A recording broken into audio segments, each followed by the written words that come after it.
ketegangan kembali terjadi antara Cina dan Taiwan. Kementerian Pertahanan Taiwan mengatakan 29 jet tempur dan pesawat nirawak atau drone Cina terdeteksi di kawasannya.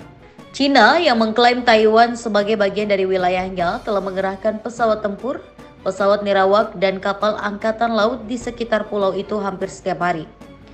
Dilansir kantor berita AFP, Kamis 26 September 2024, peningkatan terbaru dalam pergerakan militer terjadi setelah media Jepang melaporkan bahwa sebuah kapal perang Jepang berlayar melintasi Selat Taiwan untuk pertama kalinya.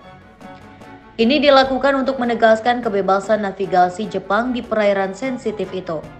Kementerian Pertahanan Taiwan mengatakan 43 pesawat militer Cina dan 8 kapal angkatan laut terdeteksi dalam periode 24 jam yang berakhir pada pukul 6.00 pagi waktu setempat. Kementerian juga merilis ilustrasi yang menunjukkan pesawat terbang mengelilingi pulau tersebut kecuali di pesisir timur laut. Menjelang sore, kementerian tersebut melaporkan 29 pesawat tambahan termasuk jet tempur dan pesawat nirawak telah terdeteksi sejak pukul 8 pagi.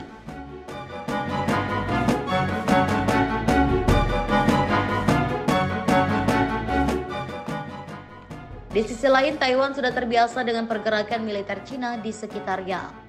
Menurut para ahli militer, peningkatan jumlah pesawat, kapal, dan pesawat nirawak sebagai bentuk-bentuk gangguan zona abu-abu yang membuat angkatan bersenjata Taiwan selalu waspada. Taktik-taktik ini yang tidak termasuk tindakan perang langsung digunakan untuk menguras habis tenaga pasukan Taiwan. Rekor tahun ini terjadi pada 11 Juli ketika Taiwan mengatakan bahwa 66 pesawat militer Cina terdeteksi dalam kurun waktu 24 jam.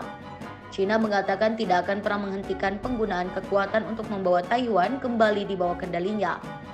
Cina telah meningkatkan tekanan militer terhadap pulau itu dalam beberapa tahun terakhir.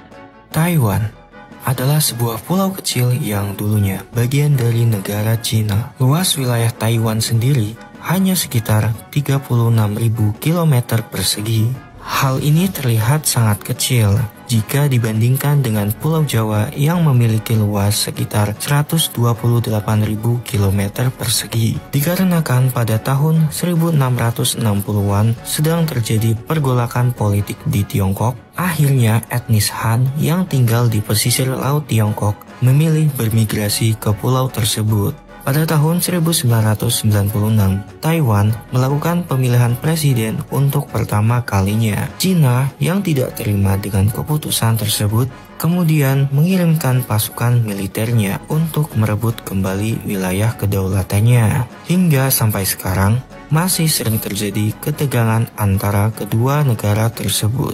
Tahukah kalian bahwa Taiwan dan China adalah dua negara yang sangat berbeda? Tetapi seberapa berbeda kedua negara tersebut? Sebagai perbandingan, Taiwan jelas lebih kecil jika dibandingkan dengan China. Taiwan memiliki luas daratan sekitar 36.000 km persegi, 260 kali lebih kecil dari China. China juga memiliki jumlah populasi yang jauh lebih besar dari Taiwan, yaitu 1,4 miliar orang, dibandingkan dengan 23,6 juta penduduk Taiwan.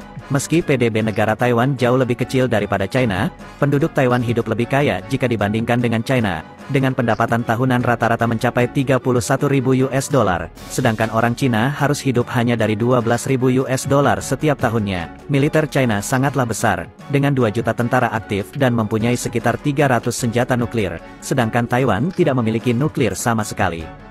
Bagaimana sejarah konflik antara Tiongkok dengan Taiwan? Semua ini bermula pada tahun 1911, ketika negara Republik Tiongkok yang dipimpin oleh Partai Kuomintang didirikan. Dan beberapa tahun kemudian, lahirlah Partai Komunis Tiongkok. Karena kondisi Tiongkok kala itu terpecah-pecah, jadi mereka memerlukan bantuan dari luar untuk menyatukan Tiongkok. Tetapi hanya Uni Soviet yang bersedia membantu Republik Tiongkok dengan syarat, Partai Kuomintang harus bekerja sama dengan Partai Komunis Tiongkok. Dan Sun Yat-sen selaku pemimpin Republik Tiongkok pun menerima tawaran itu. Selanjutnya Bapak Sun meninggal dan kepemimpinan digantikan oleh Chiang Kai-shek. Bapak Chiang tidak menyukai komunis, jadi ia menyerang pihak komunis sehingga menyebabkan perang saudara. Kerja bagus. Perang pun berhenti sejenak ketika Jepang menginvasi Tiongkok pada Perang Dunia Kedua. Setelah Jepang menyerah kepada sekutu, Perang Saudara Part 2 pun dilanjutkan. Kali ini, pihak komunis menang dan berhasil mengusir Republik Tiongkok ke Pulau Formosa.